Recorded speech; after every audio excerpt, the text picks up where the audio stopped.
Ça fait un petit moment qu'on s'est pas vu.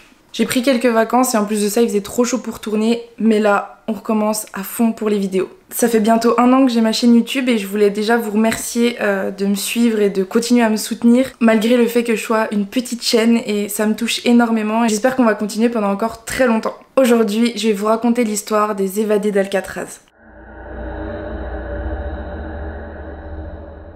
Avant de commencer dans le vif du sujet, je vais d'abord vous expliquer ce qu'est la prison d'Alcatraz du coup. La prison, elle est située sur l'île d'Alcatraz, au large de San Francisco. C'est, je pense, à ce moment-là, la prison la plus surveillée du monde. Elle est sur 3 étages et dedans, c'est une espèce de mini-ville pour les prisonniers avec le strict minimum. Hein. Vraiment, il faut pas croire que c'est le Club Med. À l'intérieur, on va avoir des criminels très dangereux, mais aussi des criminels qui, en fait, sont là-bas parce qu'ils sont juste super réticents avec la loi. Ils écoutent rien, ils ont essayé de s'évader plusieurs fois. C'est dans la nuit du 11 juin 1962 que Clarence, Frank et John vont réussir à s'évader de cette prison sous haute surveillance. Clarence et John sont frères, c'est la famille Anglin. Avant d'être arrêtés, ils étaient agriculteurs. Ils vivaient une vie basique mais quand même assez pauvre. Ensemble, donc entre frères, ils vont braquer énormément de banques et c'est ça qui vont les conduire à la prison. En 1956, ils vont aller dans une prison basique, classique, celle qu'on peut trouver en ville. Mais ils vont tenter de s'échapper énormément de fois et c'est ça qui les conduira à Alcatraz, en 1960 et 1961. Frank Morris, lui, est énormément connu des services de police. Dès l'âge de 13 ans, il va connaître ce monde carcéral. Il va commettre son premier crime, donc à 13 ans, puis ensuite va enchaîner avec trafic de stupéfiants, plein de petits délits. Et lui aussi va tenter de s'échapper plusieurs fois des prisons dans lesquelles il avait été affecté, et ce qui va l'emmener à Alcatraz. Dans toutes ces prisons-là, ils ont eu le temps de se rencontrer, ces 3 jeunes hommes, donc ils se connaissaient déjà quand ils sont arrivés à Alcatraz. Dans cette histoire, il y a une 4e personne, je vous en parlerai à la fin de la vidéo, mais elle est très très importante. Ces 3 mecs-là, ils ont décidé de s'évader ensemble. Frank, ce sera vraiment la tête de l'opération parce que pour le coup, c'est lui qui a tenté et réussi de s'évader à plusieurs reprises de plusieurs prisons. En tout, pour préparer l'évasion, il leur faudra 1 an. En tout premier, ils vont commencer à préparer des fausses têtes. Des têtes qui seront faites avec du papier toilette, du dentifrice, un peu comme du papier mâché à la fin. Il y en a un des 3 qui bosse à la peinture et un au coiffeur, donc du coup, ils ont réussi à avoir des faux cheveux... Enfin, du moins, des vrais cheveux qu'ils ont collés sur les fausses têtes et la peinture pour faire le teint, pour éviter que ça ressemble à vraiment du papier mâché, que ça ressemble plus à une tête réaliste. Pour parler du plan, parce qu'on se rappelle que la prison est quand même assez surveillée, ils vont en parler très vaguement à la cantine. C'est le seul endroit où ils se retrouvent pour en parler. Ensuite, pendant presque 6 mois, ils vont creuser dans le trou d'aération de leur chambre. Parce qu'en fait, cette canalisation-là, il y a plein de tuyaux qui mènent au toit de la prison, donc l'idéal pour s'évader. Pour ce faire, ils vont récupérer plein de matériaux dans leur lieu de travail, donc des cuillères, un moteur d'aspirateur, enfin vraiment plein de choses pour réussir à creuser. Et ils vont réussir à creuser. Donc en tout, il leur a fallu donc presque 1 an. Donc après tout ça, les plans de l'évasion sont prêts.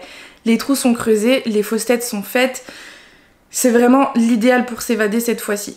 Donc ils vont attendre la nuit du 11 juin 1962 pour mettre leur plan à exécution. C'est à 21h30, au moment de l'extinction des feux, que ça y est, c'est le début. En premier, donc ils vont placer les fausses têtes dans le lit et rembourrer un peu pour faire comme s'il y avait un corps qui dormait.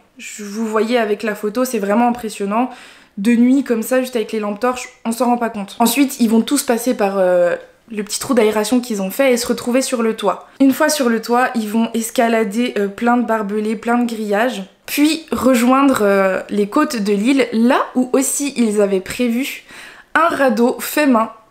Voilà, qu'ils ont réussi à construire en 1 an. Enfin, c'est incroyable pour faire ce qu'ils voulaient faire, même si encore une fois, l'heure officielle de l'évasion, elle a été donnée vers 23h, parce qu'en fait, ils vont se rendre compte qu'ils ne sont plus là seulement à 7h du matin le lendemain, au moment des réveils. Le garde qui était là ce matin-là a essayé de les réveiller, sauf que personne se réveillait, il a essayé de les secouer, et en fait, ils se sont rendus compte que ce n'était pas eux. Des recherches ont été déployées tout de suite. Vraiment, ils sont allés très vite. L'alarme, elle a très vite sonné. Enfin, ça a été une panique générale dans la prison. Sauf qu'ils ne vont rien trouver. Et ça pendant plusieurs jours, voire semaines. Il y a même un moment où ils vont les déclarer morts. Parce qu'en fait, sur une autre île à côté, ils vont retrouver un morceau du radeau qui aurait servi aux 3 hommes échoués. Avec quelques vêtements, mais rien de plus. Ils vont aussi retrouver un corps, un corps qui portait donc l'uniforme de la prison. Et le corps était tellement abîmé qu'ils n'ont pas pu l'identifier, donc on n'a jamais su si c'était vraiment un des 3 qui avait été retrouvé mort. On pourrait se dire que les évadés ont contacté leur famille, mais même pas. Ils sont vraiment partis les 3 en mode on devient inconnu au bataillon quoi. L'enquête elle va se poursuivre pendant 17 ans. C'est énormément loin, 17 ans pour rechercher 3 hommes qui sont partis d'une île comme ça, on ne sait où en plus. L'affaire elle va être classée sans suite du coup, on n'aura rien d'autre comme élément, c'est vraiment très vide on va dire comme dossier. Mais en 2013 il va y avoir un rebondissement dans l'affaire. Il y a une mystérieuse lettre qui va être envoyée aux agents de police et cette lettre aurait été écrite par John Anglin. Dans cette lettre, John dit avoir 83 ans et être très malade. Il dit que leur évasion a réussi, que les 3 en sont sortis indemnes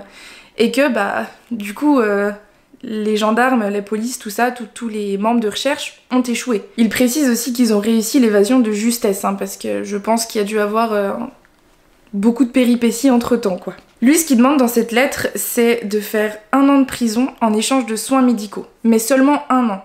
Il veut pas continuer à purger sa peine, il a 83 ans, voilà.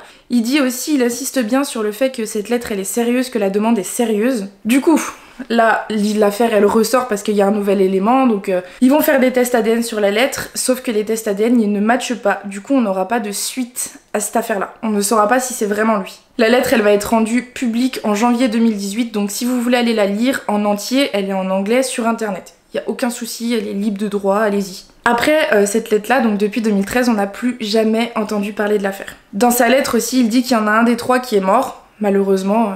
À un moment donné, la vieillesse aussi, elle rattrape. Mais c'est tout ce qu'on saura, entre guillemets, de ce qui s'est passé après. Et moi, au début de cette affaire-là, je trouvais ça bizarre qu'on ait autant de détails alors qu'on ne les avait pas retrouvés. C'est parce qu'en fait, normalement, il y aurait dû avoir un 4e évadé dans l'histoire. Allen West est un homme qu'ils vont rencontrer aussi en prison et qui aurait dû s'échapper avec eux. Sauf que pour lui, l'évasion, elle a raté parce qu'il n'a pas été assez rapide. En fait, le trou n'avait pas dû être creusé assez large, donc du coup, il est resté bloqué et n'a pas pu les rejoindre assez vite. À 2 h du matin qu'il va réussir à rejoindre là où le radeau était, sauf que les 3 autres étaient déjà partis et que du coup, il a fait marche arrière, il est retourné dans sa cellule et soi-disant, certains prisonniers l'auraient entendu sangloter toute la nuit. C'est lui qui va tout de suite tout balancer au FBI, en disant comment ils ont fait, ce qui s'est passé, etc.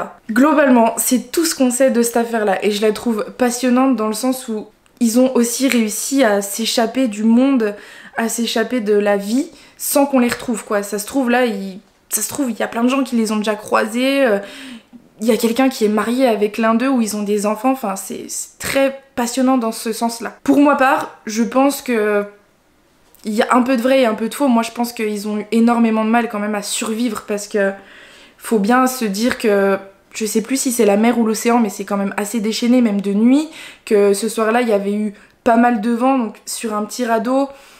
En plus, le FBI a fait des reproductions de l'évasion et soi-disant, d'après le FBI, ils auraient même pas tenu 30 minutes sur leur petit radeau là. Il y a un film d'ailleurs qui est sorti sur eux qui s'appelle Les évadés d'Alcatraz.